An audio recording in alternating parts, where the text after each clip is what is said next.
Álvaro Inhas, acusado de participar da morte do menino Paulo Veronese Pavese, de 10 anos, que teve os órgãos retirados para transplantes ilegais de órgãos em relação a Minas Gerais, em Poços de Caldas, Minas Gerais, no início dos anos 2000. Foi um caso que na época teve muita repercussão, gerou revolta em todo o país. Foi criada inclusive uma CPI para analisar essas denúncias. E agora esse assunto vai voltando à tona. A gente conversa agora com o deputado federal pelo PP do Espírito Santo, Neuricimar Fraga, que foi presidente inclusive dessa comissão para investigar o tráfico de órgãos em 2004. Tudo bem, deputado? Muito obrigado mais uma vez por estar aqui conosco na Jovem Pan. Bem-vindo. Bom dia, eu agradeço a oportunidade de participar desse programa com vocês. Muito obrigado.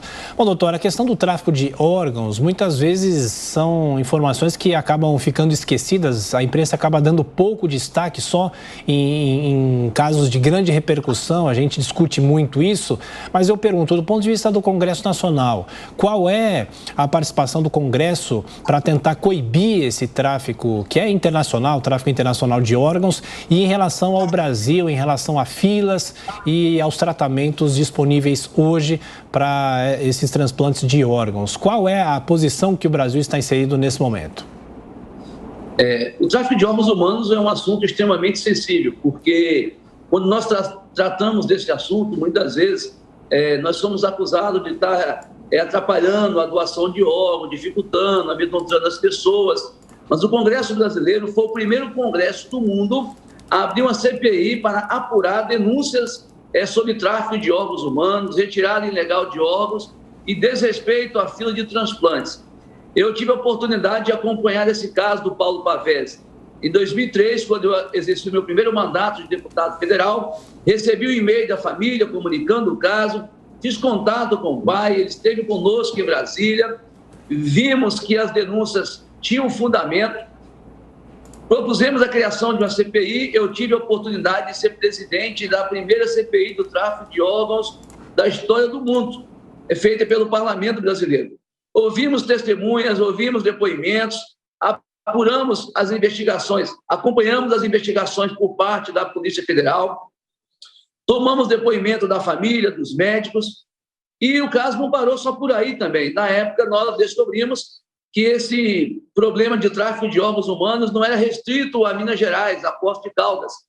Nós descobrimos também uma quadrilha na cidade de Recife, formada por 2 israelenses, um espanhol, um americano e 7 brasileiros, que também fazia tráfico de órgãos humanos.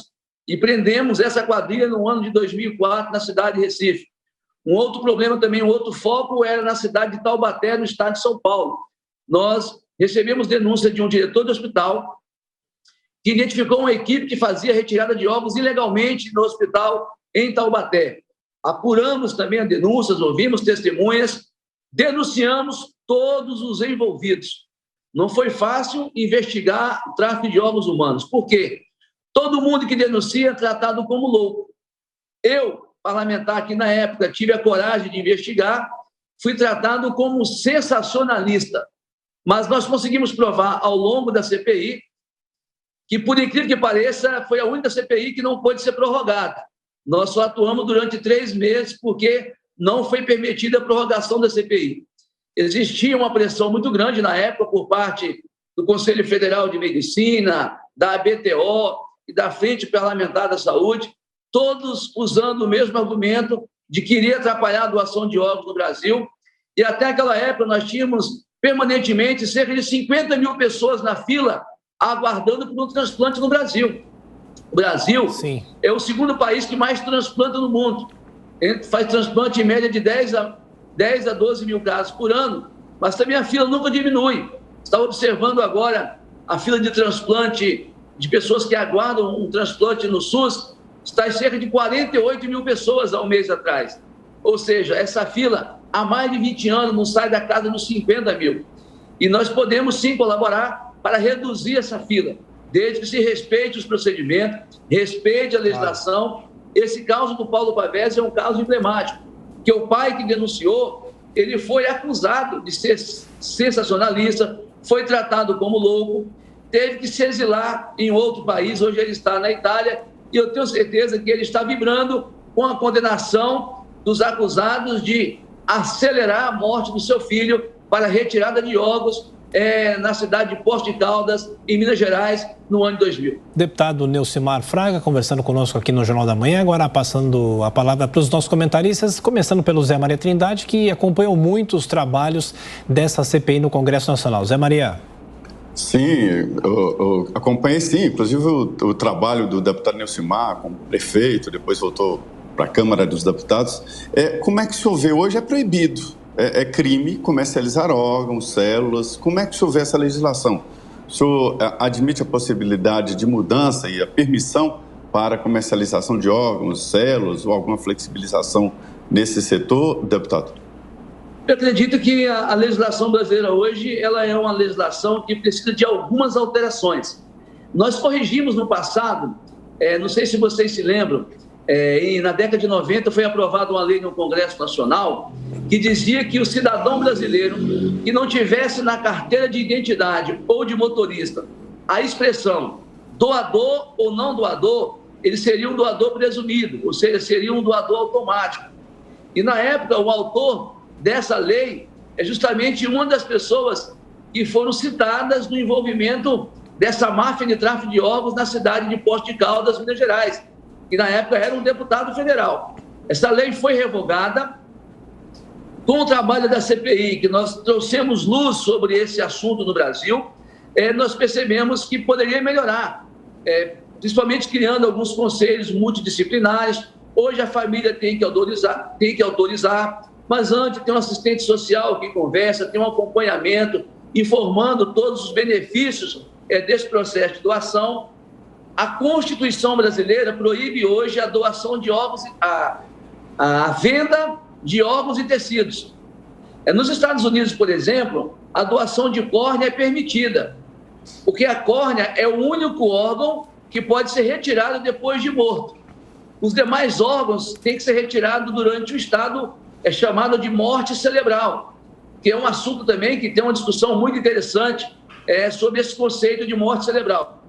Mas no Brasil só permite a retirada após a morte e também com a doação agora dos familiares. Nos Estados Unidos, você pode retirar a córnea, porque a córnea pode ser retirada até 7 horas após a morte. Ou seja, hoje, das 50 mil pessoas que nós temos na fila de transplante no Brasil, eu não tenho os números exatos, mas com certeza de 20 a 25 mil pessoas devem estar aguardando por um transplante de córnea.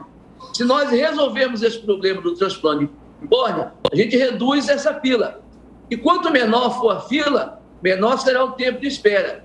E quanto menor for o tempo de espera, menor também será a procura no mercado paralelo pela compra de órgãos e tecidos para transplante.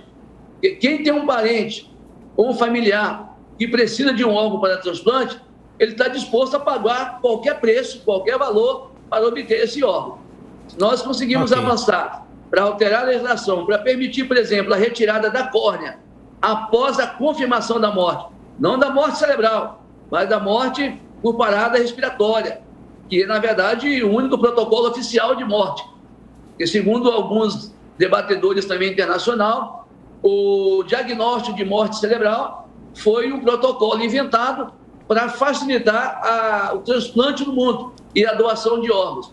Mas eu acredito que, alterando a Constituição, permitindo a retirada da córnea após a morte e até autorizar o governo brasileiro a comprar córneas, por exemplo, o governo americano, ele tem lá um excesso de retirada de órgãos, porque lá a legislação permite. E às vezes sobra córneas nos Estados Unidos.